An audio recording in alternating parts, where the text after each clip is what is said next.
Broadcasting to you live from the Milky Way galaxy of the solar system, planet Earth, North America, the United States of America, and two undisclosed locations, to quote Mr. John B. Wells, what does he say? He says, for reasons of insecurity and therefore insecurity.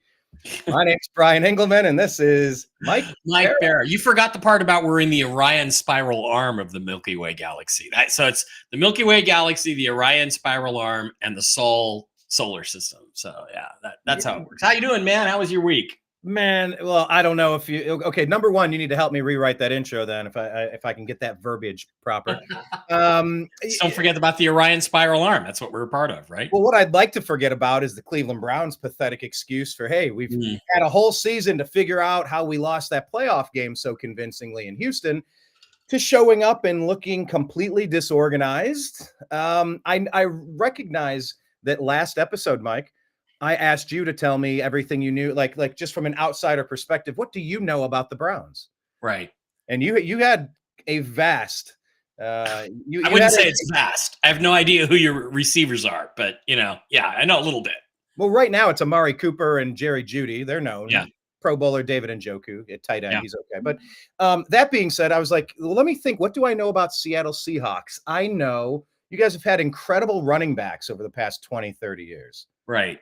Who were some of these guys? Sean Alexander. Well, Sean Alexander, it's funny. They did a thing on Twitter where they were, like they had this, your all-time Seahawks, most underrated, most overrated, most clutch, best athlete. This it was like a bingo card, like 9 spots. And Sean Alexander is like the most overrated. Let me tell you a story about Sean Alexander. Okay. And this just shows you the stupidity of Seahawks Twitter, which is why I decided I had to get involved and start talking about football, because there's so many dumb guys out there. And I wanted to say dumb S's, but we're going to try to keep the cursing to a minimum on this show. Right. So I was at a game, Cardinals. I think it was 2004. And, the Seahawks, I was sitting down by one of the end zones, kind of about the 5-yard line. Seahawks were, I was a little bit elevated, but Seahawks were lined up there. And there was a handoff to Sean Alexander, which was supposed to go left behind Steve Hutchinson and Walter Jones, 2 Hall of Famers on the left side of that line. And it got all clogged up. And so I see him turn his head and he looks back and he sees the corner is wide open. Then he takes one step, one cut, and then instantly he's at full speed. And a guy named Kyle Vanden Bosch, who was a pretty good defensive end for the Cardinals and not a slow guy, tries to catch him. And like within 2 steps, I'm like, that's touchdown. And he outran their entire defense just with the vision and the cutback. And he didn't take a lot of big hits. Sean didn't have a lot of yards after hit. He preserved his body to preserve it to get that big contract. But as a pure runner, he's one of the best pure runners I've ever seen in my life. All right. Yeah. I liked Ricky Waters back in the day. I remember him. He was 49ers. He played on your team for a little bit. Yeah. And he was a terrific back for us. He did everything you asked of him. He could block, he could catch, he could hit, he could run. He was a good player. Kurt Warner is really underrated. He came out in the same draft as Eric Dickerson. And, he went right after Eric, and Eric was a great back. And Kurt unfortunately hurt his knee first game of the second season, and that limited him. And then he had other complicating injuries, but he had at least 4 years in there where he was one of the top 2 or 3 backs in the league. And I remember Howie Long, a Hall of Famer, said, Kurt Warner is the hardest guy to find, much less tackle in the NFL. And he had that ability to just cut left and right, just go sideways, go lateral, like Emmitt Smith, only he was better than Emmitt Smith, just didn't have the durability. So yeah, and Emmitt had the durability, and he had a stable of offensive linemen just running roughshod across the league.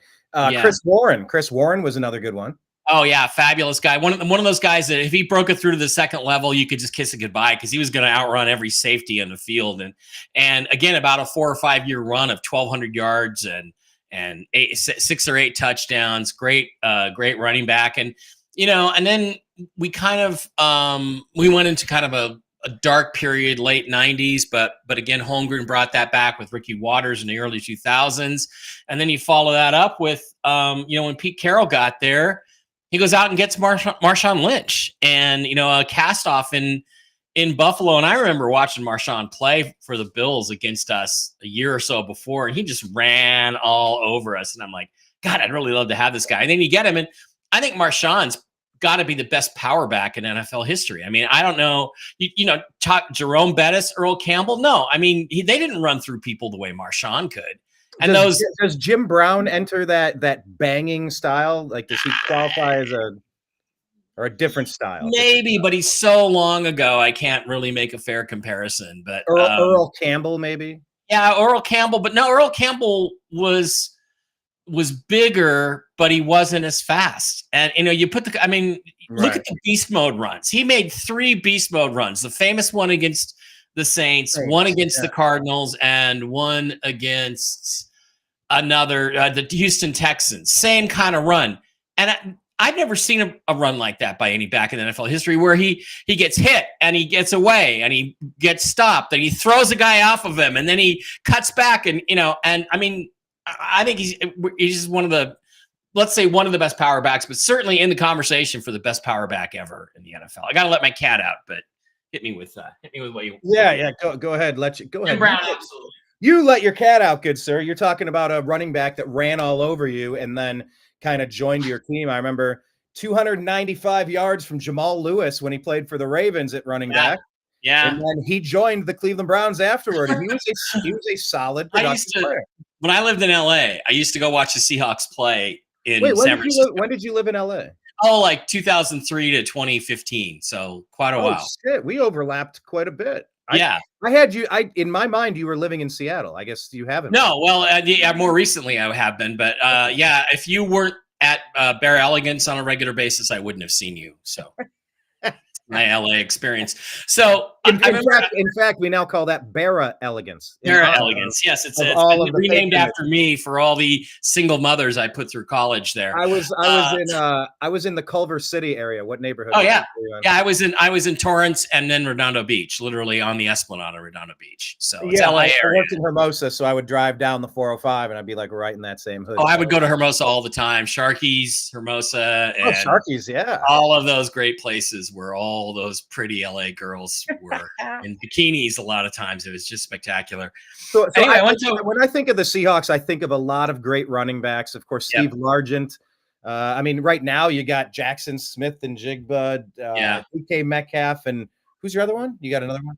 Tyler Lockett, the guy everybody overlooks, but he's just spectacular. Yeah, he's more than that. He's more than that. I mean, he's an 8 or 9 touchdown a year guy, 1,000 yards, catches basically everything that gets within his gets anywhere near his mitts. So Steve Largent's one of an all-time greats. Like, where would you rank Steve Largent all-time great receivers? Top 50, top 20, top 10? Oh, top 5. 30? I think absolutely top 5 because Fred Biletnikoff is really famous, but Largent was better than Biletnikoff. He was bigger, he was faster, he could go deep. Jerry Rice, I think, unquestionably is number 1. Randy Moss is a phenomenal talent, but Randy dropped a lot of passes. Largent is in that top 5. I'm trying to think of other guys that I coveted. And it's funny because I don't think receivers, I don't value them as much as I used to because I think the gloves make their jobs so much easier than they used to be. Really? But yeah, I go back to, I'm trying to think of, like Charlie Joyner had 1 million catches, but I never really thought he was that good. Terrell Owens, I think, is overrated, but a lot of people have him in their top 10. I'd have to go back and you're asking me to look at the NFL. No, it's fair. Like I feel like we could have a lot of these. Tim Brown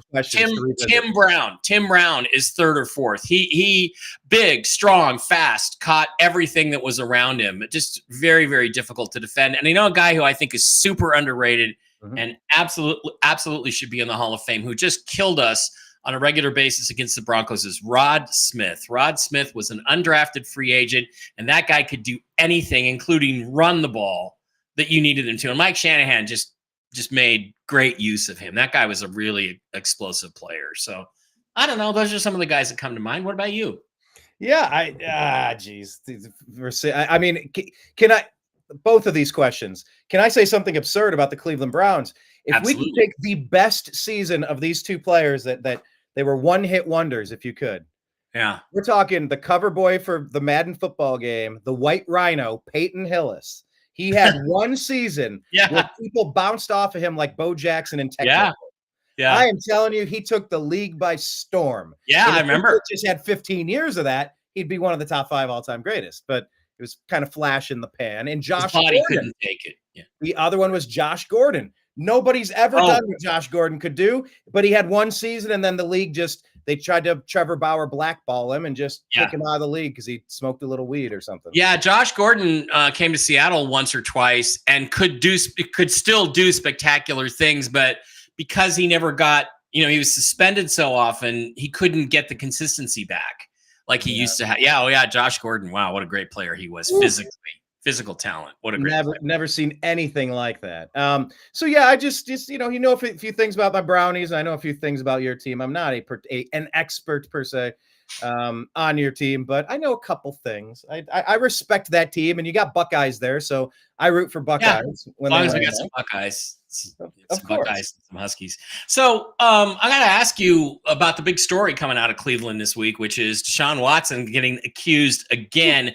Now, I find this timing of this to be a little bit suspicious. As you well know, I'm a born-again conspiracy theorist. I think you are too. And I'm just saying to myself, so Deshaun Watson goes through all this crap, and probably the only thing in his contract that they can terminate his contract for without having cap implications is probably some sort of impropriety, sexual impropriety. So then out of the woods comes some new girl who didn't have a thing to say about it 2 or 3 years ago when he was accused of basically asking for a hand job, which, by the way, that's not a crime, kids. Asking for a handy, it's not a crime.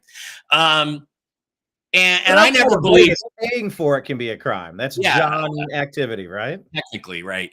Well, he paid for the massage, and the hand job just happened to come with it. So it's like, ask Robert Kraft. Just ask Robert Kraft about that. But I found fair point. I found the timing. He comes out. He's a disaster area.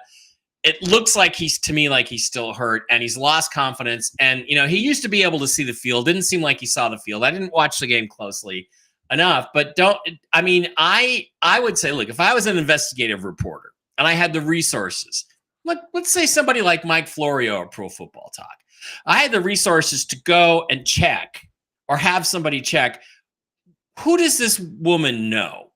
Has she had contact with people that are lawyers that work for the same firm as the Browns owners or the NFL front office? I would say to myself, I want to investigate this woman because, first of all, I think most of the time when guys get accused of this, it's not real. It's like it's false accusations most of the time. And it just so happens that if this becomes a big deal, they can suspend his contract and get out of it. And I'm curious whether or not there are any ties of any kind through friends and mutual friends or even Facebook friends and Instagram with the Browns or owners or organization or the general manager. I smell a rat. I think to myself, the Browns are putting this girl up to this to try to get out of the Deshaun Watson contract. What do you think? What say you? Oh, I got a lot of thoughts. I was during the draft, I wanted the Browns to take anybody but Baker Mayfield. I saw a short, cocky white quarterback. I'm like, we just did the Johnny Manziel thing. I need to get out of this. I don't want another short, cocky white quarterback. Then they took him. And I said, all right, well, he's on our team now. Okay, it's not up to me. Let's see what he does. And he won me over. He did things that brought a winless franchise back to relevance and then to the playoffs and beating Pittsburgh in their house in the playoffs. Very competitive guy. Helmet to helmet hit on a Baker Mayfield to Hollywood Higgins touchdown that they called incorrectly. That would have been a 7-point swing in a game we lost to the Chiefs by 3 or 4 points, and we would have played the Bills in the AFC Championship game. I liked Baker Mayfield. Super excited for the next season. He got injured. Then they moved off him because he kept trying to play, and the coaches wouldn't just bench him. Kid, you don't got it. I appreciate your guts. I appreciate your gusto, but kid, you don't have it. You're going to the bench. Yeah, but. Yeah, no buts. You sit down and get healthy for next season. There was no adult in the room from Kevin Stefanski or Andrew Berry to put Baker Mayfield on the bench because it was a contract year. He was trying to prove, look, I'll go to hell for you. I will walk through fire. I will bear crawl through glass. And I appreciated Baker's toughness, but he wasn't effective. In that offseason, it was either pay Baker Mayfield top-notch money or go get this guy. Now, this guy came off of something like 4,500 passing yards down in Houston. It was pretty incredible. Now, a lot of those were the team trailing by 2 or 3 or 4 touchdowns. So in the fourth quarter, you'll close your eyes and chuck it up to DeAndre Hopkins. And now you have an extra 80 yards of passing and a touchdown, and your stats look good, but your team isn't winning. Yeah. The team isn't winning, and he wants out. Then he gets benched by the team. Then for a year, they're arguing with each other. He's not playing. The team's losing. And all of these allegations were floating around. When the Browns went and spent at a premium to go get this guy, I never understood it. I'm like, there are so many waving red flags, and you're right. Well, innocent, I'll tell you why. Guilty. I'll concede innocent unless proven guilty. But under all of these red flag circumstances, why did we give up 3 first-round picks? Why did we fully guarantee the contract, the 3rd-round pick, the 5th-round pick? Okay. Why we burn the bridge with our Browns fan base who like ride or die with Baker? And the baggage on this kind of just keeps continuing. I guess the latest incident is stemming from a 2020 dinner date at her house, or it's been described as a massage at her house. And I think there's recently been some rumblings that there's video. I don't know what that's about. And yes, the timing is very suspicious. Yeah. But just to start the season, he came out looking completely unprepared. Stefanski didn't play him in the preseason, and it looks like it. He's always struck me as not a bright quarterback. And he looks lost out there. Like he has one read and then he goes, I don't know. I'm just going to run around like it's the blacktop. It's a 5th grade recess. And I'm just going to chuck the Nerf down, to the other side of the recess. It's like, It doesn't strike me as a student of the game, a smart quarterback like Baker does at this point. Yeah. Well, Baker's certainly made a comeback and got himself healthy and is playing great right now and showing, why he was not first pick overall. I wouldn't have taken him first overall, but top 10. Yeah, he was top 10 pick. Certainly worth that. The thing about Deshaun Watson is at that time, he was a top 10 quarterback in this league. And he had a duel. He was top 3. When I was yelling about the trade and hating it, they're like, he's top 5. He's top 3, they kept telling me. He's the third in the league. I said, really? Well, I saw him. He had a duel with Russell Wilson up in Seattle in 2017 or 2018 where he was phenomenal. And he's not stupid. I've seen press conferences where guys have tried to pin him down on this formation and that, and he will go through reads and progressions and formation. He's blah, blah, blah, blah, blah, blah, all this football jargon. And it's like, he knows his stuff. He knows his stuff. With Watson, I haven't seen yes, okay. I did see that, and you can probably look it up. Where something like Deshaun Watson, he's injured. You said he looks injured out there. I think, and the thing is, I think we underrate injuries with guys, especially with quarterbacks who have to use their body in a very specific way to get the ball to where it's supposed to go. He's got a foot injury. Well, that's not going to hurt. That's not going to hurt him. He won't run around as much, but it does hurt his mechanics on throwing the ball. So, and some quarterbacks I think are more sensitive to injuries in certain parts of the body than other guys are. I'm just going to say that. So I can understand, why they would spend that kind of money on him. The guarantees, the lack of outs on the contract. I don't understand that. I think that was the reason why is that the Browns were bidding against the entire AFC South. Yeah. The Falcons wanted him, the Saints wanted him, and who was the other two? Maybe it was Tampa Colts. Bay. Probably Colts too. Yeah, Tampa Bay and the Colts.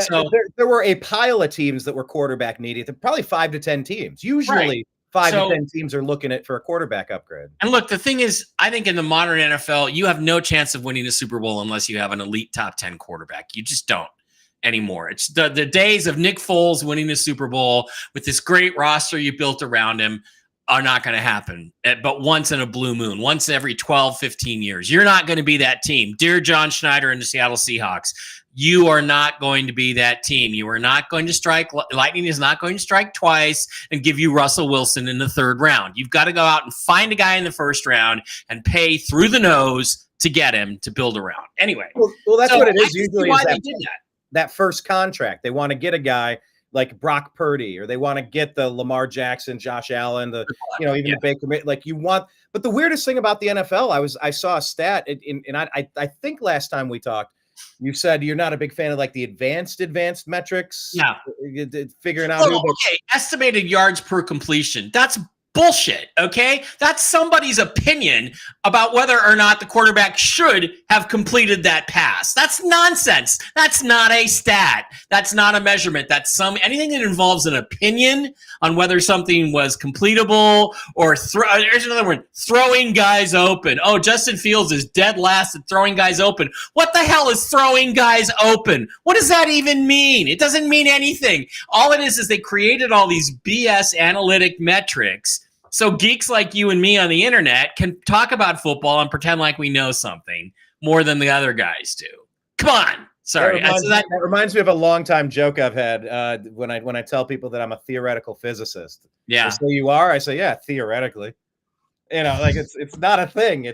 But I saw, instead of let's just say grading, I saw someone that graded the top 2 quarterbacks in the NFL in week 1 across the league. The level of quarterback play is pretty much universally been graded pretty poorly to start the season. Maybe because they're not playing enough preseason games, so they don't. Right, and defenses are always ahead of the offenses at the first 5 games of the season, always. And then it catches up. But if I asked you to pick, at least not according to this metric that I was looking at, comparing the entirety of their games, the top 2 quarterbacks from week 1's performance. I don't know. You're not playing fantasy football right now, so you're not like paying that kind of attention.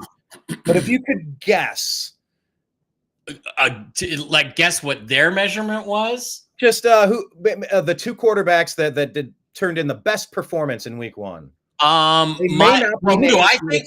So who do I think, or who do I think they think? Is that who do you think, and who do you think they think? Well, who do I think? Again, I think Josh Allen and Mahomes both played great. I think they think Kyler Murray and probably Josh Allen again is where I'm going to go. When I looked at the side-by-side comparison, it had Sam Darnold and Baker Mayfield. Oh yeah, Sam Darnold. That's right. I did hear that. And Baker Mayfield. We forget about them in the 2020 draft. It's all Lamar and Josh. Yeah. And then it was like nobody expected the Vikings to be okay. He did okay. But that just shows you how bad the Giants are, because Sam Darnold's not going to stay up there. We know what he is, right? That's true as well. But Baker had 4 touchdowns. That's right. No interceptions. Right. And he's coming off his comeback player of the year, his Pro Bowl Skills Challenge winner, Pro Bowl MVP. He took his team to win his division and won a playoff game last year. Baker is an ultra competitive guy, and you cannot place that's priceless to have a quarterback who really, really wants to win football games. And good for him. Yeah. Baker. You either have the heart, fire inside you, or you don't. And some people are saying Deshaun, especially with this guaranteed contract, it doesn't even look like he wants to be there. When he got injured last year, he was sitting with his girlies up in the press. He wasn't even in the press box. He was just out in the stadium watching the game instead of being on the sidelines with his team. Yep. It's like it's not a good sign. Strange. Mike, I was wondering maybe we should just kind of start with last week, pull up some of the results and some of the games. Yeah, let's kind of buzz through what this is. I also have our draft pick tracker pulled up on my side. Maybe you have that on yours as well. But I do have it on mine. I'm ready to go. Our game picker, you mean who we pick? Game picker. That's what I meant to say. So the first game of the season was Thursday. Ravens played the Chiefs, and it came down to that toe tap with Isaiah Likely. Chiefs won by 7. You watched that game. Any thoughts on that one? Oh, yeah. I thought the Ravens were lucky to be that close. I didn't think they played very well. I think the Chiefs outplayed them. The Chiefs have a lot of fast guys. Rashee Rice and Xavier Worthy are really fast, and they are going to score a lot of touchdowns downfield. Mahomes, I think, only had one touchdown pass, right? One touchdown, 1 interception. He was 20 of 28, 291 yards. Yeah, but there's more to come with that. And I think that they're going to be extremely efficient on offense like they always are. And they got guys like Chris Jones on defense. There was an unsung hero in that game, a guy that was talked about for the Seahawks by Rob Staten, who's one of the better Seahawks bloggers out there, a guy named Leo Chanel, who was a 3rd-round pick 2 years ago as a linebacker and made plays all over the field. And I really wanted the Seahawks to take him because I knew we were going to need a linebacker going forward. And it's just really frustrating to see him play so well in a good scheme in Kansas City. So my thoughts were, Lamar kept him in the game, but I didn't really think they were that competitive, to be honest with you. That's fair. Yeah. Lamar, 1 touchdown passing, no interceptions, but yeah, it came down to that toe tapping play. I mean, it Mm-hmm. was an inch. It Mm-hmm. was probably as close as it came to sculling Donald Trump in Yeah, Butler, yeah, but Pennsylvania. he was out by that much. Yeah, it was that close. Razor sharp. I don't ever like the Chiefs. I don't ever like to root for the Chiefs unless they're playing an AFC North opponent. So I'll take the Ravens 0-1. That helps because the Browns laid a stinker, of course. Now, moving into Friday, the Packers played the Eagles. The Eagles get a home game in, wait for it, Brazil. Sao Paulo, Brazil. Yeah. Yeah. So what'd you make of this one? Well, interesting game. The Jordan Love injury was the key thing to that. Who knows what would have happened if he hadn't got injured? Jalen Carter is a dirty player. He's a dirty human being. Everybody had the Seahawks picking him last year in the draft, including a lot of dumbass Seahawks bloggers like Hawk blogger Brian Nemskuller. Yeah, I'm gonna point at you, Brian. He's a low caliber person, and I think he did that on purpose, and that's not okay. And I think he should be suspended a few games. Saquon looked great. Man, did he look good, Saquon. 3 touchdowns. AJ Brown. And I actually think though that the Eagles are a little better than the Packers, and I think if it was a playoff game, it would be about the same. Except when you lose Jordan Love in the third quarter, that really does hurt you. So who knows? But it was very entertaining and competitive game, and good for Saquon for showing the Giants how dumb they were not to pay him. Yeah, I mean that's kind of a theme in today's NFL. Baker's sticking it to Cleveland, and Saquon's sticking it to New York. And Saquon's another one of those guys I've had stashed in my dynasty football league, and he's battled injuries and he's had some rough years. But it's like, bro, you are an RB1. Mm-hmm. Give me those RB1 points. I know you have it. Well, he won't. He won't stay healthy. He won't stay healthy, but if he is healthy, play him for sure. That's how I feel about it. Yeah, good point there. So into the regular Sunday games, Steelers, Falcons. This one, Falcons were playing. Look, it was a close game. It was a low-scoring game. Kirk Cousins versus Justin Fields. Any thoughts on this one? Steelers won 18-10. Steelers are the only team in the AFC North to get a victory. Well, look, I understand the Steelers don't have a lot of skill position talent. They don't.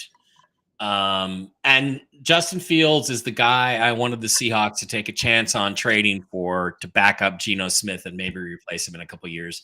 Because I really believe in. But I'm almost at the point I've got to give up on Justin Fields because the ball just does not come out of his hands. Only 23 attempts. He just doesn't get it downfield. He just doesn't make plays. And again, can you put that on? Can you put that on the offensive line? Can you put that on the receivers? Maybe. I guess we'll find out if Russ plays. And to be fair, comparing him to Kirk Cousins in that game in Atlanta, Cousins had 1 touchdown, 2 interceptions. He definitely had some problems playing, and Fields didn't do a lot of big stuff, but he had no interceptions. He didn't have any big mistakes. And playing Mike Tomlin ball, grind it out. You got Najee Harris and Jalen Warren and Cordero Patterson now moving from the Falcons to the Steelers. They gutted out another ugly Pittsburgh win. Like, they're kind of known for that. Yeah, well, George Pickens, their best receiver, only had 1 target, so that's not good. And the Falcons, I just feel like they got quite a ways to go yet. And the question there is, how long do they wait before they just stick Michael Penix out there and let him play and see what he can do? I mean, they just paid Kirk 3 years at really hefty money. We'll see. And then they drafted Michael Penix. So I know. It broke my heart. Such a weird move there. Moving on to the Cardinals, Bills. Bills get this victory, but the Cardinals, they started off strong. They're up 17-10. Then Josh Allen had 2 touchdown passes, and he ran for 2 more. So they rallied in this one. Thoughts on Cardinals losing to the Bills? Well, in Seattle, where I'm from and had spent quite a while back, we have the Washington Huskies and the University of Washington State Cougars, right? And there's an expression in Seattle called "couged it." And when you couged it, it means you blew it at the end. You snatched defeat from the jaws of victory. Couged it. Okay. As a Browns fan, I'm very familiar with that. Okay. The Cardinals couged it, and they had everything going their way. They were out playing them. They were out hitting them. They looked great, but they just couldn't sustain it on the road. Kyler Murray, I thought, looked really good. I'm surprised looking that he only had 162 yards. I thought he had more than that. But, he doesn't have a lot of help. and he's 5'7" or whatever. He's even smaller than Russell Wilson. And there was one play where a tall quarterback, a 6'2", 6'3" quarterback, could have seen over the offensive line and completed another touchdown pass.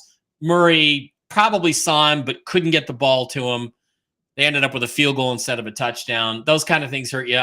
I thought the Cardinals looked more impressive than I expected, but the Bills were the stronger team and just physically gutted it out at the end.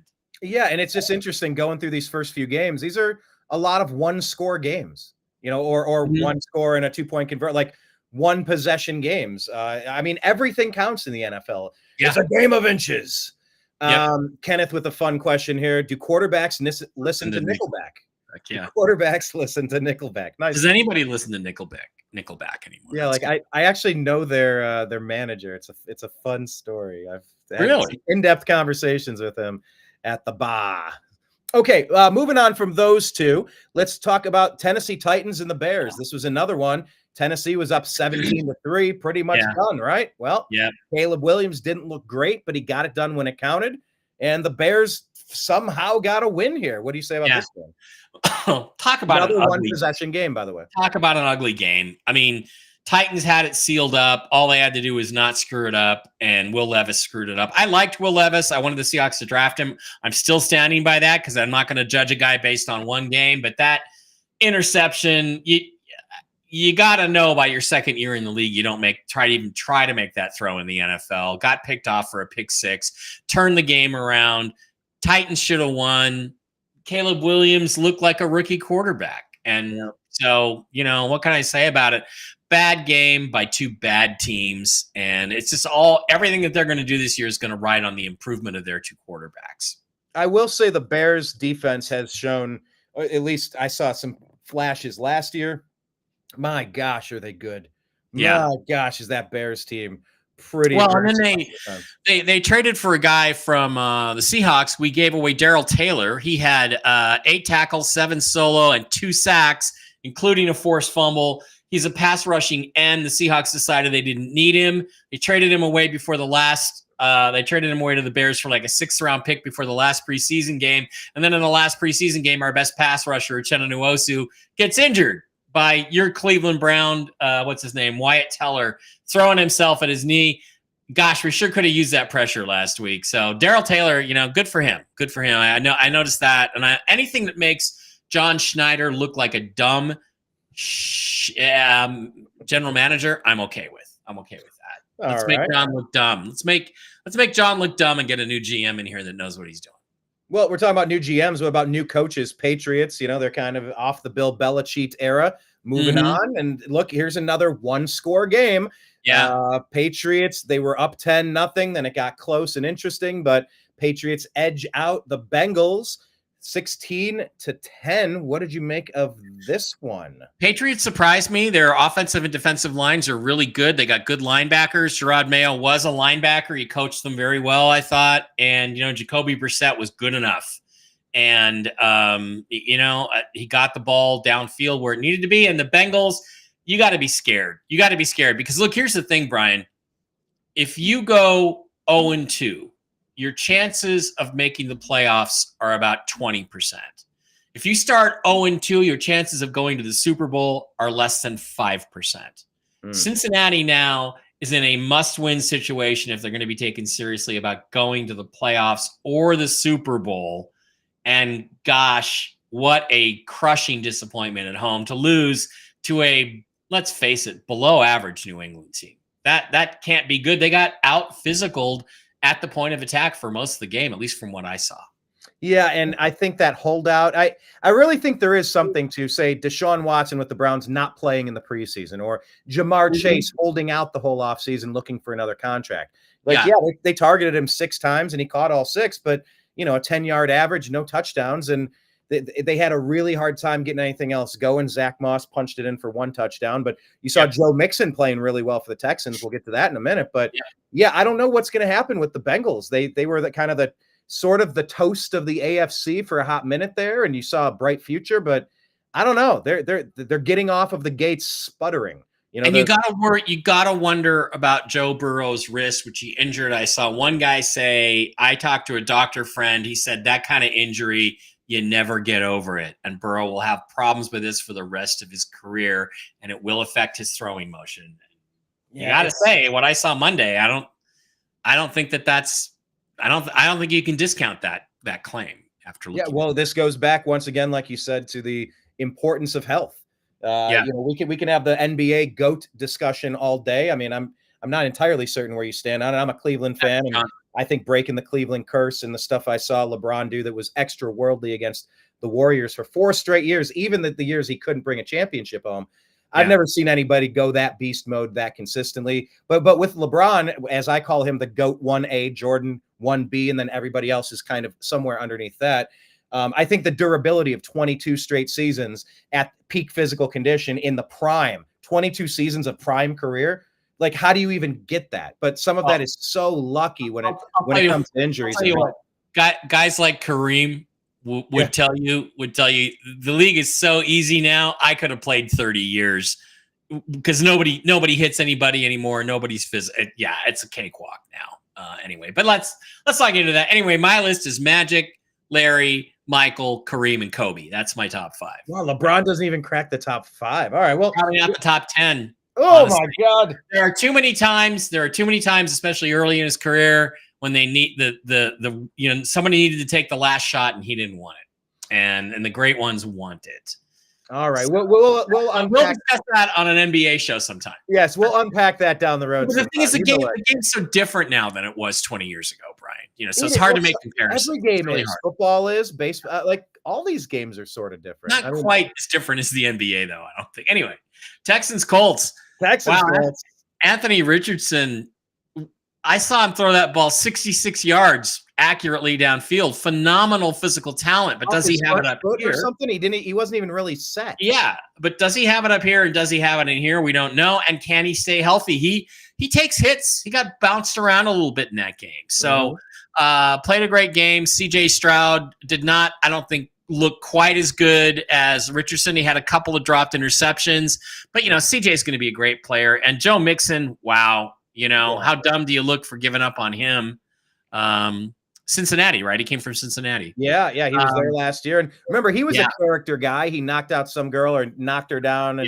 And, he had some issues going on. But, I mean, he's looking great at Houston. Houston's kind of had a patchwork by committee running back situation for several of the past few years. But if they have a bell cow now, 30 carries. Yeah. 30. You don't see quarterbacks or running backs getting 30. No, but they got to get some of the other guys some carries, or he's going to get beat up. But save him for the big moments. But I thought, I think Indianapolis has another year of building before they're going to be really good. And this is Anthony Richardson's rookie year. You basically got to look at it like that. Just get him experience, keep him healthy. Close game, fun game, but I think the better team won. Yeah, I'm just struck. All of these games, they're 1 possession games. That was a 2-point victory. Oh, we're gonna get to a couple that aren't here in a minute. So. Yeah, we'll move on past it. But this one was decided on 52-yard field goal as time expires. Yeah. Dolphins rally past the Jags, the Browns' opponent this week, the Jaguars, 20-17. Dolphins escape on Tyreek Hill arrest week. What say you? Yeah, Jaguars looked good early, couldn't sustain it. Tua came back, throwing the ball all over the place.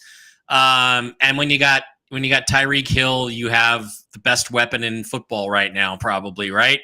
And they get him the ball, they find a way, they got the job done, they came back, held the lead, or held the Jaguars down. Trevor Lawrence has got to do better. And it would help, I guess, if he had some good players around him. I thought Brian Thomas, the rookie receiver, wow, I saw him do a couple of things that I'm like, wow, that was fast. Wow, that's good. So both of these teams have talent. The Seahawks are playing the Dolphins next week. Both of these teams have talent, but the difference in this game was Tua outplayed Trevor Lawrence, and that's what won that game for them. Yeah, I was just listening to the Ultimate Cleveland Sports Show online, and they were talking to one of the Jacksonville beat reporters, or he hosts a podcast or something, and he was commenting specifically about Brian Thomas Jr. looking incredible. Yeah. And you keep your eyes peeled. He's going to be a top 10 receiver really quick. Yeah. I'm not sure exactly how long, but he's going to be there right away. Remember, Jaguars had Calvin Ridley last year. They took a flyer on him and, didn't really pan out, but they're looking for that number one receiver, Gabe Davis, coming over from Buffalo, right? Yeah. So, it's week 1 and it was just a tight Florida game, but in the end, it was Tua that made the difference, I think. All right. Well, here's one that was not a tight game. This is Derek Carr routing the Carolina Panthers. Wow. What say you? Just when you think Derek Carr is going to get benched for, Spencer Rattler, who's my guy, or Jake Hayner, he comes through the game like that. And the numbers weren't spectacular, but that 60-yard touchdown throw or whatever, that was a great throw. That was right to the spot where the receiver was, and he was under duress getting hit. That was a great throw. You got to give him a lot of credit for that. Bryce Young, look, Dave Bara, my brother, says you are never as good nor as bad as you look in week 1. Okay, I'm gonna amend that and say unless you're the Panthers, because you are the worst team in football by a mile. By a mile, they have so far to go. Dave Canales, the new head coach, he was with Seattle for a while. I kind of lost faith in Canales when I saw some NFL commercial of him, saying, "Oh, we Latinos have to get out there and vote." It was one of those voting commercials. It's like, he never freaking talked like that in Seattle. So I'm like, this strikes me as phony. And if the coach is phony, guys are going to pick up on that. And it just seems like nobody believes in him right now. Nobody believes in the team. Bryce Young is a cluster F, but I think he's not got a good situation. He's got a bad owner. He doesn't have great coaching. I'm going to make a prediction that the Panthers are going to have the number 1 pick this year, and they're going to take a different quarterback. Oh. Bryce Young is going to be put on the trading block. And if I'm the Seahawks, I'm going to go get him and see if I can rehabilitate him. But, again, that's the difference is how well Derek Carr played. And we know what Derek Carr is, but how much unlike Derek Carr he looked and how terrible Bryce Young continues to look. It's almost tragic. Yeah, once again, looping it back to the Cleveland Browns when Baker Mayfield was jettisoned eventually. And I was not only upset with the trade because I was ride or die with Baker. I thought Baker had plenty of room to grow. Not just because I thought Watson was overrated, not just because I was worried about all the red flags, and not just because I didn't like a fully guaranteed contract. I also didn't like that the Browns wouldn't get rid of Baker Mayfield prior to the draft. Mm-hmm. There were teams like the Colts and the Falcons and the Steelers, and go down the list. There were probably 8 teams that needed a quarterback, and Baker would have easily plugged and played because he's a super smart guy. He would have taken that opportunity. Instead, They waited long enough where the only place they could get up, I don't know, they got a 5th or 6th or 7th round pick. I forget what it was from the Carolina Panthers. And he went there and it was a complete train wreck. Of course, that led to Baker's magical moment going out to Sean McVay and putting on that clinic with the Rams, 98-yard drive to come back and win the game. So that's great. I've always liked Baker and believed in him. I agree with you on him. I really, when we traded Russ, I really wanted the Seahawks to go get Baker because I thought he was the guy to build around. And of course they didn't do it because they suck. So. Well, look, the Tampa Bay Buccaneers went from Tom Brady to Baker, and it's like, hey, they're in the playoffs. They're still in the playoffs. They're keeping a straight. I think they're 4 or 5 years in a row in the playoffs. Pretty good. Pretty good. Go figure. Okay, moving on to Vikings at Giants. Did you like or did you hate the jerseys of the New York Football Giants, their 100th season? Oh my God, I hated them. I hated them so much. Somebody said, I forget. There was a joke about how they looked. They looked like, I don't know. They looked like, 1928 candy stripers or something. It looked terrible. I hated those uniforms. Daniel Jones just sucks ass. When you get outplayed that bad by Sam Darnold, oh God, oh no. See, no. I gotta tell you, I loved them. I thought they were neat. They just kind of remind me of like rugby uniforms. I don't know. I just thought they were super cool. When I first saw them from a distance, I thought they didn't have any pants on because I would say the light gold pants. Maybe the pants could go white or blue or red. Or put some stripes on them so you can tell they're not naked from the waist down. I don't think they're going to be selling a lot of those. I really don't.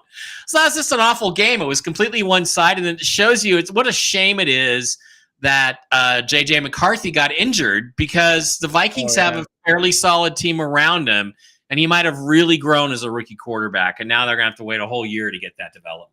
Really quick, just other weird jerseys. I like the Bumblebee jail outfits. Bumblebees. Oh, God. The jail outfits from the Schittsburg Steelers.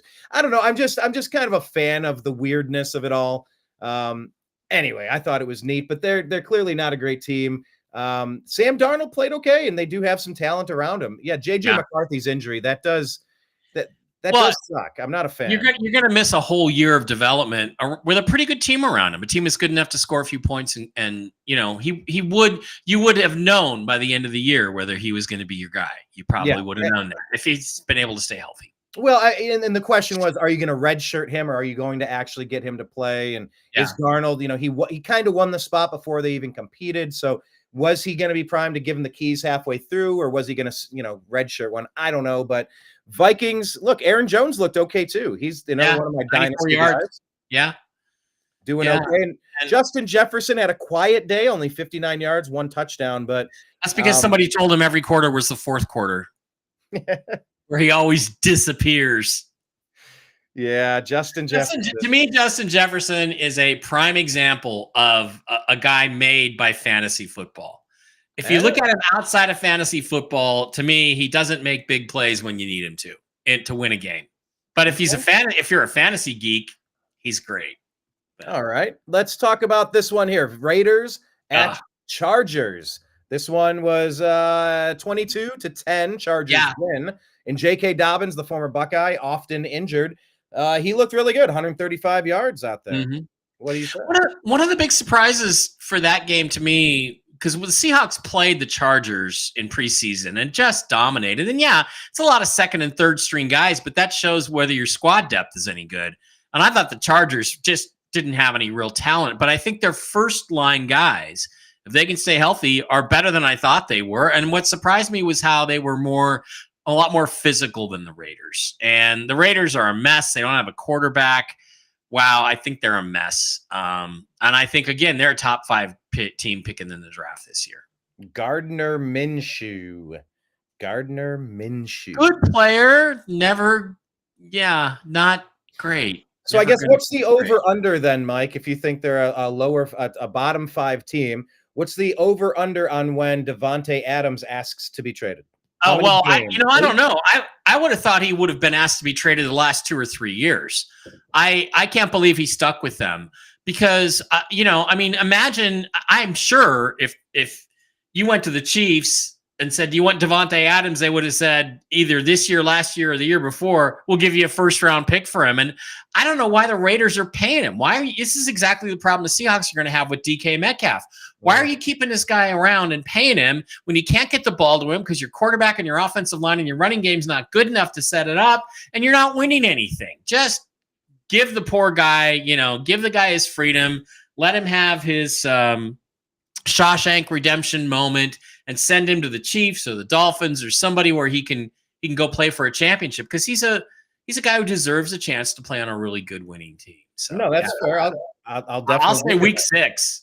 I'll say week 6, but I don't think he's going to ask to be. I don't think he's going to ask for it. He never has. I think he'll be good, but I think that they should trade him unless they have a complete turnaround of their season. They should trade him. Give him his freedom. Let him go. Fair point. I'm going to skip past my team and your team. We'll get to those last. Okay. 49ers and the Jets. Aaron Rodgers, he's back. He's healthy. And he got beat by the 49ers, who are a very good team, even without Christian McCaffrey. Very physical, very good. I thought they would have more problems, especially early in the season, the 49ers. I thought that they would, because of all the sort of chaos around their team, but I think Shanahan did a great job of getting them focused for this game. They took a lot of punches early in the fight. They got a little bit wobbly, but they stayed with it. They punched back. They went to the body. They hit, if you use the boxing analogy, they went to the body. They wore the Jets down. And at the end, they were just a more physical team. And, the Jets Jets have one of the worst coaches in the league, and Robert Saleh. And I was torn between rooting for Aaron Rodgers and rooting against Robert Saleh. So that's kind of where I am with that. And it was not a competitive game. It was not. I mean, it's the 49ers have been consistently one of the top 5 teams for the past several years. So, whereas the Jets have been consistently one of the bottom 5. They look tough. Yes. Let's get to this one. Rams at Lions. I always love when it's Goff versus Stafford. I just love the storyline. I love that they both kind of continued on. They both had marginal success, and Stafford won a championship, of course. Goff looking to break a championship drought in Detroit. But in this one, it was really close. It actually went to overtime with the tied score of 20, and the Lions were able to pull it out. What say you? Well, good for Jared Goff. I root for him. I think he's an underrated player. I'd love to have him for the Seahawks. We never can go after him. Tight game. Matthew Stafford, under constant duress, made some great throws. He made some great throws. And I mean, the Geno Bros, as I like to call them in the Seattle Twitterverse, Seahawks Twitterverse. Oh, Geno had all this pressure. Well, Stafford had just as much pressure. Their interior offensive line is just as bad as ours. And he made throws and he made plays. Didn't get a ton of yards out of it. Well, he had 317. But what a really great player. Rams impressed me with their tackling. Guys, when they get their hands on a guy, he goes down. And Lions have a great pass rush. Why is that rare in the NFL? That's because they don't practice anymore. There's not hardly any padded practices where they actually go through tackling. They used to have 2-a-day padded practices. Now, there's only like 17 padded practices the whole freaking year, including training camp. It's ridiculous. And that was a really, I just think both teams are good, and I think the Rams are, as an NFC West opponent, are concerning. But Puka Nacua is injured, Cooper Kupp's been injured. Their whole offense centers around those two guys being healthy. If they're not going to go very far.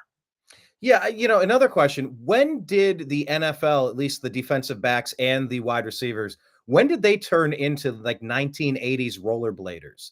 Yeah. They're wearing spandex. They don't even, you said padded practice. There's no knee pads. There's no thigh pads. No, there are knee pads. But there are knee pads, but they're up on their thighs now. I mean, what kind of a league would make a rules this stupid? They required players to wear knee pads, but don't require their pants to come over their knees. It's the stupidest looking thing. The guys look like they're wearing shorts out there. And you're right. It looks, what's the right word? G-A-G-Y, gay. It looks stupid. Who wears short shorts? Yeah. The NFL wears short shorts. I don't know. It's just weird because, like, when I played, I had thigh pads, I had knee pads, I shoulder pads, everything. And now they have shoulder pads like punters used to have. Everybody wears those, the little skinny little shoulder pads. So yeah, I don't know. I was going to go to the Commanders Buccaneers, but I'll just jump to the Browns because you brought up something that Matthew Stafford was under duress the whole game, but he made some really great plays. The effort out of Deshaun Watson is maybe one of the worst quarterback efforts we've seen in a long time. This is a 51.1 rating, but it's a 9.3 QBR. This is single digit QBR. And I was looking at, somebody was talking about some advanced analytics saying, oh, well, the offensive line for the Browns looked really bad. He was running for, he had a tough game all game. And, we have too many injuries on the line. It's like, no, he had I believe, if my stats are right, the 8th most amount of time in the pocket. He just didn't know where to go with it, and he broke the pocket too quickly. He was holding the ball too long. Or guys weren't open. You're going to have to look at the all 22 to really see if everybody was covered. Was it that your receivers are just really slow and couldn't get open? But the key metric there for a metric is that 3.8 yards average on his completions. That is horrendous. And that means he wasn't pushing the ball down. When he did throw it, he was taking checkdowns. And that either means nobody was open, or it means he wasn't seeing guys that were open. Yeah. Or it means he saw guys, but was afraid to throw it to them. Or he had a limitation on it. I will give Watson a little bit of credit here. I'm not the biggest fan by any stretch. He's on the team now. I hope we win fine. But there was a play, I think it was fourth quarter. He stood in the pocket around midfield and he got decked. And he stood there and he let it rip. And he put a perfect pass to the outstretched arms of Amari Cooper, our best receiver, hit Drop it. Cooper in full stride at the tips of both fingers.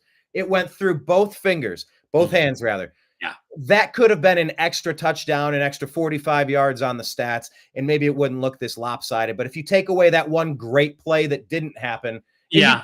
Look, if it hits Cooper in both your hands in full stride in the end zone as you're at the 1 yard, like it was perfect. And he that's not Deshaun's fault. He didn't get that, but on a day that nothing goes your way, I guess that's what you could expect. Yeah. I mean, sometimes you have those days, and maybe, the Cowboys are not a bad team. So, you got hammered, but I think you have to look at it and say, well, let's come back week 2 and you'll know more what you have after this week. I like your brother's quote. You're never as good as you are in the first week, and you're never as bad as you were in the first week. Right. I hope that applies to the Browns, because my God, I don't have it in me to stomach a season of this shit. Well, remember, we got destroyed by the Rams in week 1 last year, and we still went 9-8 and came within a whisker of the playoffs. So, all right, that's I will give you that. And I'm trying to avoid the black pill in every area of my life. Right. So I'll do the same here. Although I am concerned about David Njoku's injury, still waiting to get a better update there. Yeah, that did not look good. That ankle thing, that was not. No, and he's a Pro Bowler, kind of finally coming into his prime. And of course, the Browns rushing attack is still missing Nick Chubb, one of the best running backs in the league, as long as he's available and healthy. So, he'll come back sometime after week 4 if all goes well. But just the Browns have got to play better. They came out with so many unforced errors, motion penalties, holding, false starts. These are all things like Tom Brady. Did you? What's your thoughts on Tom Brady as an announcer? I didn't hear much of it, but I thought he was okay. He's certainly better than Tony Romo. I mean, Tony Romo got praise up and down his first year, and then slowly but surely people got sick of him and were like, this guy actually kind of sucks. I think Tom is going to be the opposite. I think he's going to start out as being a guy who sucks, and then people are going to warm to him. The thing I liked about Brady, from what I heard, is he's giving you information that you don't know. Okay. That is, and coming from a quarterback, a guy who really knows the game. This is why I love watching the Manning cast on Monday nights. They had Peyton and Eli Manning and Bill Belichick on, and I learned more in that 45 minutes that I watched with those guys, just watching the game, than I have in a long time. It's like they really know their stuff, and so I think the jury's out on Tom. Let's not be too hard on him. Yeah, I there was a meme that went around, and it was. That cartoon, it's like it's like the sleeve and the bicep and the forearm and the hand of a white man and a black man, or like kind of clasping together. And it was like the Browns and Fox coming together on $300 million on wasting $300 million on quarterbacks. Kind of talk about how like Brady was not that good. I didn't think Brady was all that good. I think he was nervous. I think he was definitely nervous. And he'll calm down. He's never had a personality anyway. The guy has no personality. So it's like it's one of those things. It's that he has the knowledge, but can he articulate it in an entertaining way? That's the issue, right? And let's give him a season. Let's see how he does. I mean, they're calling right now for Deshaun Watson to get benched for Jameis Winston. And with the new court case, the NFL has opened up a brand new, fresh investigation. There's a possibility he may be suspended by the league while they investigate. I don't know how this is going to shake out. But if you were the Browns, would you stick with Watson if the NFL doesn't suspend him, or would you switch to Watson and go to switch to Jameis Winston? Right? I want to go to a quote from Paul Atreides in Dune, where he says, the Harkonnen are our enemy, yes, but behind them, I see the Emperor. I'm going to say this. Yes, Deshaun Watson is our enemy. Yes, he seems to shoot himself in the foot, but behind them, I think, are the Browns. And I don't know. I'd say this stinks like a setup to get them out of his contract. It really does. And we'll see how it shakes out for sure. Okay, 2 more games. We're saving yours for last, but this one, of course, we've mentioned Baker Mayfield. They routed Jaden Daniels and the Washington Commanders 37-20. And of course, Baker, he had damn near a perfect game, 289 yards passing on 24 of 30, 4 touchdowns, no stupid mistakes, a QBR of 86.2 and a rating of 146.4. 146 is pretty good. That's pretty good. Baker's their guy. and they believe in him. And I think he's just in a great situation right now. So you just got to let him ride with that. Jaden Daniels, less than impressive to me, and has a long way to go to be an NFL quarterback. Okay, he's physically talented, but has a long way to go to be a quarterback.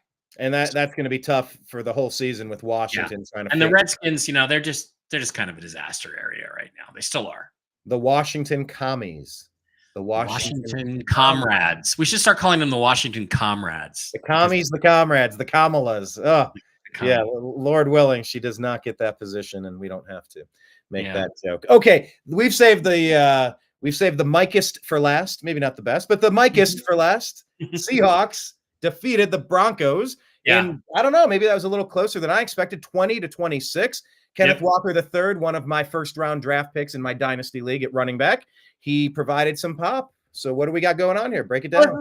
This is one of those things, they were lucky that they weren't playing a very good team because they didn't play very well. They got stuffed for 2 safeties. I think legitimately could have been called for a 3rd safety. Very, brand new offensive coordinator, Ryan Grubb, never coached at the NFL level. One of the safeties, they had us pinned inside our 1-yard line on a punt, right? Because we screwed up the punt. And we line up and we've got 2 tight ends, but they're both outside. Gino's in the shotgun with 1 back in his own end zone. And I'm like, I don't think this is going to go very well. Because in that situation, you either just sneak it with your 6'3" quarterback and try to get a yard or 2, and then maybe run the ball on 2nd down. But it's like also we had not been protecting the interior, the A gap, the B gap. We were not protecting those all game, the first part of the game. And I'm like, this is a setup for them to just shoot right through and stuff our running back. And sure enough, shotgun snap. Who shotguns it into the end zone to their quarterback? I mean, who does that? And when you're on the 1-yard line. And they had Zach Charbonnet in there instead of Kenneth Walker. So you got your backup running back. And, of course, I'm watching, and the left guard, for some reason, pulls to his left. And he opens up this huge gap, and their guy just takes 1 step to his left, shoots right through, and stuffs him. And I'm like, what the hell was that design? Who thought that up, Brian? So I was disappointed in that. I thought Geno Smith did well enough. He hit open guys. His only touchdown was to a wide open guy, and he ran the ball for 34 yards. That ain't going to happen very often, nor do you want it to. And what struck me was how slow developing the Seahawks plays were with Geno. And I mean him taking the snap, getting back to his spot, finding his receiver, and throwing the ball. I mean his play action, and then get into the play. I'm like looking at this going, he is really sluggish. And that screws up the timing of your offense. And he was picked once. He was lucky not to have been picked again. I was not happy about that. On defense, we finally have some guys who can tackle. That was phenomenal. We actually had some guys that can tackle.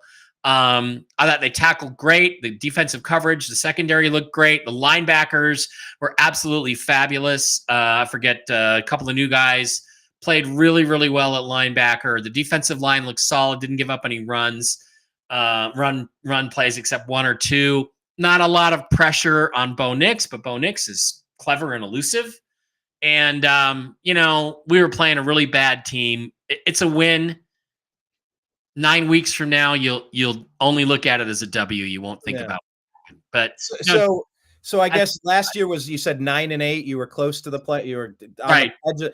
Right. Kenneth is asking, what are your thoughts on the Seahawks this year after week 1 now? Are you still do you think yourself a 9-8 team, maybe try to get 1 or 2 extras, or like what 8 and 9, 9-8. I don't think Geno's good enough. I think that was really demonstrated. I think he's aging. I think he's slowing down. Okay. I think he needs to really pick up his pace. And part of it too, you got to remember, Brian, brand new offense. So maybe Geno didn't really know exactly, what am I doing on this play again? That creates hesitation. So you don't know. Maybe by week 8, he'll have it all in his head and it'll be snap, snap, snap, snap, snap. So it's not really fair to blame Geno completely. They ran the ball very well, Kenneth Walker, but Kenneth Walker's always hurt. Guess what?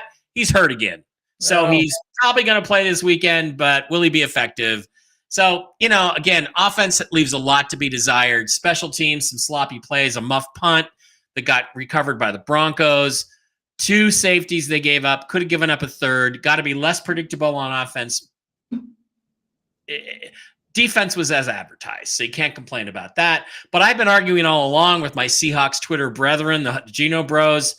Defense doesn't win championships anymore. Quarterbacks and offenses do. That's what wins now. And so what if we have an improved defense? So what? If we'd have played a good team, we would have lost. If Pete Carroll had been the head coach, we would have lost. So let's see what happens. But I'll take the W because, as I said, if you're going to make the playoffs, you got to win one of those first 2 games. And we did. We got that in our pocket. What you just said, it really echoed for me as far as what the Cleveland Browns and Deshaun Watson, once again, are kind of going through. New offensive coordinator, Ken Dorsey, coming in from Buffalo. It's a new system again. Maybe it'll take some time. But, yeah, like Watson doesn't look as fast. He looks like he's lost a – But is that because he's processing things slower? Is it here or is it his legs? You don't know. You have to wait. A forever question, I suppose. And Kenneth also saying, shout out to Dave. So Kenneth is shouting out your brother there. Okay, so I guess let's wrap that up and just kind of move on to predictions, and we'll kind of file this one away. Close it out. All right. You want to go first? Let's go back over your previous week. Yeah, I did sign in. Hold on. I'm signed in. Okay, third one is the charm. Let me share this tab instead and pull this back up. Absolutely. So can I change this to last week and see how I did? Just click on, go up to the top there where it says 2024 week 2, right below, right where you were. Go down. No, right there. We go to week 1. You got to sign in. I did sign in. All right. Now click on week 1. I did, and it took me back here. Oh, there you go. There you go. There's your wins and your losses. Okay, so I lost. Okay, hang on. So I picked Baltimore. Yeah, they lost. I picked Green Bay. I was stupid. They lost. I picked the Bills. I'm smart. I picked Carolina. My bad. I will never do that again this year. No, don't do that again. I'll just never do that again. And you know what? I think I've bumped the Saints up. I do believe in Derek Carr. He was my very first quarterback taken in my dynasty league. So I'm Team Carr. I will bail on them. I did pick the Texans. That's great. I did pick the Jags because I'm dumb. Yep. I got the Vikings. That was easy. I did pick the Patriots. Okay. You picked a lot of road teams. Yeah. I wonder why I was feeling that. Maybe my hatred of Schittsburg led me to get – no, I think they just – between Kyle Pitts and Drake London and Bijan Robinson and Kirk Cousins, I thought they were going to win. I don't think the Steelers thought they would do more. Yeah, you thought they would do more than score 10 points. I agree with you. I understand. I did. And the Bears, of course. Okay, I did pick them. I picked your Seahawks. Maybe I'll never pick the Raiders again this year. Cleveland, you're never supposed to pick your favorite team. I did pick Baker to win, of course. I picked the Lions. Why did I pick the Jets? Maybe I was buying into the probably you thought it was in New York, and it wasn't. You probably thought it was. Could have been it. All right, well, let me make my picks. You were 8-8 last week. All right. So do you have yours in front of you? Do you know what you were? I do. I can do mine, but go ahead and make your picks for next week, and we'll see. All right. I am gonna go with tradition. Recently, it's at Miami. Doggone it. I'm going to go for the Dolphins. Here. But yes, I'm still picking Cleveland. I expect them to bounce back. I think there's too much talent on the roster to stay down for too long. I'm really tempted to pick the Bills here, but maybe that this team is on the come up. I'm going to stay with them. Yeah. Indianapolis at Green Bay. Oh, what is the quarterback? He's out for several weeks. Yeah. Let's call an upset here. I'm going to go with the Colts to pull an upset. Who is their back? Malik Willis? Willis. It might be Speed Malik Willis. Yeah, it's not going to be pretty. Yeah. I'm going Chargers because everybody beats Carolina now. Baltimore, Vegas. I said I'd never pick the Raiders, but I don't like the Ratbirds. I'll get back to that one. Dallas and New Orleans, 2 teams that played very well last week. Mm-hmm. Let's go ahead and say that the Dallas Cowboys are actually pretty good. I think they actually are. Washington Redskins or whoever they are, the commies. I'm going to go with Washington. New York isn't very much now, especially without Saquon. Yeah, New York and Tennessee. Crummy game of the week, yeah. Aaron Rodgers, put one together, get a dub. New England, Seattle. New England hosting Seattle. Woo! That's maybe a coin flip for me as well. I'll bounce on that. San Francisco, they're just kind of the head of the class in the NFL with a couple other teams. Ooh, a rematch of the NFC champ. What was it? The divisional? So whatever. It was divisional, second round. Yeah, division round. Yeah. Okay, I'll pause on that.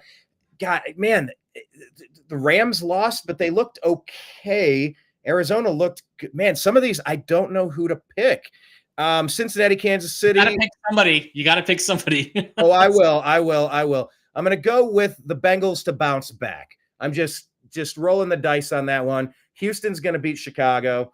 Philly is going to win because they're very good. Let's just go ahead and say Denver. Pittsburgh got very lucky last week. Arizona, new Kyler Murray, new weapons around him. Trey Burke at tight end. I think that is going to happen. We're going with Baker in the upset here. Baker in the upset. He's got some energy, some chutzpah, and maybe the Baker Mayfield cycle, but he plays well against bad teams, but he plays bad against good teams. Let's see if it breaks that this time. In Seattle, New England, you know what? I'm going to toss this one to you. I'm going to go to Seattle. Why not? I'm going to do I submit my picks? How did we do this last time? I don't think you submit them. I think you just that's it. You're just done. Okay. So there were my picks. All right. I was 8-8. Let's see if you were better. You live in Vegas. I'm guessing you were. Oh yeah, I was better. Okay, let's go to last week's result. Say that so confidently, by the way. Well, because I've already looked. I was 12-4. I was 12-4 last week. I think there's a little bit of luck involved in that, but I'm off to a great start. Okay. I'm off to a great start, and there's some interesting games this week. You kind of went through them all. Baltimore, Kansas City was week 1. Let's go to week 2. There's some interesting games this week. Okay, week 2. Come on, baby. Go to week 2. There we go. Buffalo, Miami tonight. I'm taking Miami at home. I think Tua is looking good. The Bills could have lost last week. They're not going to have quite the intensity. This is in Miami. I think Miami finally beats the Bills. They've had a hard time beating them, but I really like the improvement Tua's made. Browns and Jacksonville. Both teams didn't look very good last week. I think Jacksonville, though, is a weak team, and I do think you correct a lot of your problems. Therefore, I'm picking Jacksonville just because. What was that? I think it's a 50-50. I think it's a 50-50 game, but I think this is one where the Browns could definitely come through and win. Indianapolis and Green Bay. I don't think Indianapolis is very good, but without Jordan Love, I think Green Bay is very vulnerable. So I'm going to take the Colts, who played pretty well in week 1, and Anthony Richardson to put on a little bit of a show. Chargers at Carolina. It's a 10 a.m. game. I should be cautious of that, but good God, the Panthers are awful. They go to 0-2. Vegas at Baltimore. That's a no-brainer. Raiders I don't think I have much of a chance against the Ravens. Ravens are going to need a win to get back in the playoff race and not go to 0-2. So that's a big deal. I think they win that game. New Orleans at Dallas. I'm going to go with Dallas. I think New Orleans is kind of a mirage. They played the worst team in the league last week. I think they're going to have a tougher time in Dallas. I think Dallas wins in a game that'll be pretty close, but they're going to win. Giants and Washington, 2 terrible teams. But I like Washington to get their first win. I think Jaden Daniels has a better game. The Giants just lack talent everywhere. Okay, New York at Tennessee. This is one I don't like to pick road teams. Tennessee needs a win. Tennessee has some talented players. Do they get their problems corrected? Aaron Rodgers versus Will Levis. I like Will Levis, but he's no Aaron Rodgers. I think Aaron Rodgers, the veteran, pulls out this game late for the Jets over Tennessee. They avoid going 0-2. Now, Seattle and New England, not as easy as you would think. Everybody's picking the Seahawks. I have some concerns. My biggest concern is this right here. It's 10 a.m. Pacific. And we don't know. I can't get a straight answer. I don't know. Because what Pete Carroll used to do is 10 a.m. games for West Coast teams are always a trap. They're trap games because their body clocks are not awake yet. The players are not sharp. I've watched the Seahawks for the Mike Holmgren years sleepwalk through the first half, sometimes the first 3 quarters in 10 a.m. road games and lose so many games to inferior teams on the road at 10 a.m. I don't know how Mike Macdonald's going to handle it. He's an East Coast guy. He may not believe in the 10 a.m. curse, but it is a real thing. I don't even know. I haven't been able to find out. Did the Seahawks practice at 10 a.m. this week, or did they practice at 1? Pete Carroll also flew out a day early. He flew out on Friday, so the team had 2 days to get their body clocks adjusted to the Eastern time zone and to be ready to play at 10 in the morning. That is a concern. The New England Patriots have good offensive and defensive lines. I think they're going to stymie our offense, which has still got some problems. So I think this is a very close game. Comes down to the last very part of the fourth quarter. I think the Seahawks have a little bit more talent, so I'm going to take them, but I am not enthusiastic about that. That was a coin flip game for me. I thought the Patriots showed me something in week 1. It's a coin flip game because of the circumstances. If this game was in Seattle, I'd be Seahawks, no problem. But I do think this is going to be a problem. This game's going to be a problem. 49ers, big, strong, physical, as long as they stay healthy. I think they overwhelm the Vikings in Minnesota. Wow, what a tough game. Tampa and Detroit. This is a situation where I like both quarterbacks. I like both their competitiveness, their determination. Two really solid teams. It wouldn't surprise me if Tampa wins 37-20, but I'm going to take the Lions because they're playing at home and I think they're solid. Rams at Arizona, not wild about either team. I think Stafford is better than Murray, but I think the Cardinals played really well last week, and if they can maintain that level of play, it'll be good enough to beat the Rams. They're at home. I'm going to take them. Kansas City, Cincinnati, no question. Kansas City goes 2-0. Cincinnati, you are not going to the Super Bowl. You're starting 0-2. Broncos, Bo Nix has a lot to learn. The altitude could get the Steelers, but I kind of like the Steelers. The only caveat is if Russell was playing, I'd absolutely say the Steelers. But if Justin Fields is playing, I think it's up in the air. But two not great teams. Chicago at Houston. I got to like Houston in that one. And Eagles, Falcons, I think is easy. Philadelphia Eagles at home over the Falcons. So those are my picks for this week. All right. Excellent. Well, then I have some catching up to do, obviously. Hopefully I can have a better performance than I did last week. Well, we'll see. Look, you will go broke picking NFL games. 12-4. Yeah, if I'd done a bunch of parlays, if I'd known all that, and used all those picks and gone to the casino up the road here and bet $100 on every game, I'd have a really good week. But it ain't gonna happen this week, so I'll probably be wrong on almost everything. Mike, final question on your way out the door here. Kenneth is asking, what are your thoughts on the bread and circus of all of the aspect of things? There are more important things going on in the world, and we all know that, but we also need a sanity break. We need to just forget and pretend that world doesn't exist and enjoy the Matrix for a little while. That's what we're doing here on this show, is just trying to kick back and enjoy the Matrix. I'm gonna go take a little nap, and then I'm gonna head up to El Dorado Cantina and have some Dos Equis and some chicken taquitos and at happy hour and watch this game with my bro and have a great time. So that's what you should do too. Take at least one night off every week, maybe two. Yeah, because when we're fighting to save the world and the future of humanity, every day battling the worst of the worst and just trying to raise awareness and fix things. Yeah, we gotta take a break and decompress, man. Like you have to let that pressure out of the tire, or else that tire is it ain't good. So enjoy your taquitos. Any final thoughts on your way out the door? And can you tell people where to stay connected with you, where you want them to follow you, Seahawks Boys? Mike Bara Chat on Telegram. You can go to Seahawk Boys TV on YouTube, Seahawk Boys TV on Rumble. That's where I'd rather you go. Follow me there if you want. Seahawk Boy Mike B on Twitter X for all the Seahawk stuff. And I hope you know all the rest of the political alien stuff that I have out there too. That's all separate stuff. But yeah, I think primarily, that's where you want to go for everything. And again, I'm just trying to build a little bit of an audience as a Seahawk commentator, just because I want to keep Seahawks Twitter grounded, because they're off the reservation sometimes. Well, for more than 13 years, I had two competing shows. One was the Unhappy Hour. One was the Agree to Disagree show. One sports and the other's current events and politics. And you get out of politics and get a break in sports, but the sports is so terrible in Cleveland, you go back to politics to get a break from your Cleveland sports. To get a break from Cleveland sports. It's great, and it's great to do this show with you, Brian. I really appreciate it. I think this is loads of fun. Let's keep doing it. I've been having a blast, and I appreciate it as well. You have a great time with taquitos and not tequila. You said Modelo? I'm going to be drinking Dos Equis. Dos Equis. That was close. Which is not one of their happy hour beers, but it should be. And hopefully Susie, the bartender, will be there again. Susie, little Mexican for Susie. All right. Well, to be continued, Mike. I will see you next Thursday at 5:00. All right. There he goes, everybody. And I think I will still be filling in for Dr. Brooks Agnew on Toxically Masculine Tuesday this week, or maybe like that. Another week or two. Yeah. I'll be around until I'm asked not. You're the honorary fifth member of the crew. I got to do this, right? Right. I got to flex. Got to flex. Got to be toxically masculine. It's got to be toxic masculinity, though. It can't just be masculinity. It's got to be toxic.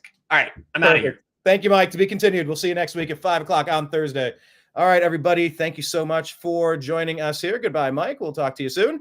And if you are not following the New American Media and the Unhappy Hour, please do so in the following ways. So we have the Unhappy Hour Sports Show. It's in all the places. On our Rumble account for the New American Media, we're putting all of those now just to build up one major account before we split it. YouTube, we have a page for the Unhappy Hour Sports Show. But we also put this content on the New American Media YouTube page. We have a podcast for the Unhappy Hour Sports Show that is on Spotify. Search the Unhappy Hour Sports Show. Also, if you are interested in getting a set of 4 Ohio-made wooden roller coasters, beverage coasters, shoot me a Venmo at Brian Engelman at BrianEngelman as a gift. And for $30, shipping included, this will arrive at your doorstep. Take a look at these. They're so cool. Just tell me which one you would like. Do you want the Ohio shape or do you want the circle shape? So send me a Venmo and say Ohio. Send me a Venmo and say circle coasters, or say for $50, shipping included, I'll send you one of each. And you could gift one out to your sports fan friends, or put one down in your sports bar and keep one out in your man shed or out in the garage, or near your bourbon. So please do that. Also on X at the Unhappy Hour _. And of course, our main flagship is the New American Media. So follow us at American_Media_.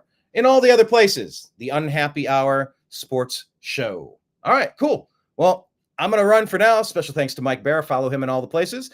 And we'll be back really soon. Signing out. I appreciate you. I love you. Go Browns. Please get it together. And we'll talk to you again soon. Take care. Peace. Kenneth saying, go Bucks. Hey, go Bucks. Baker in the box.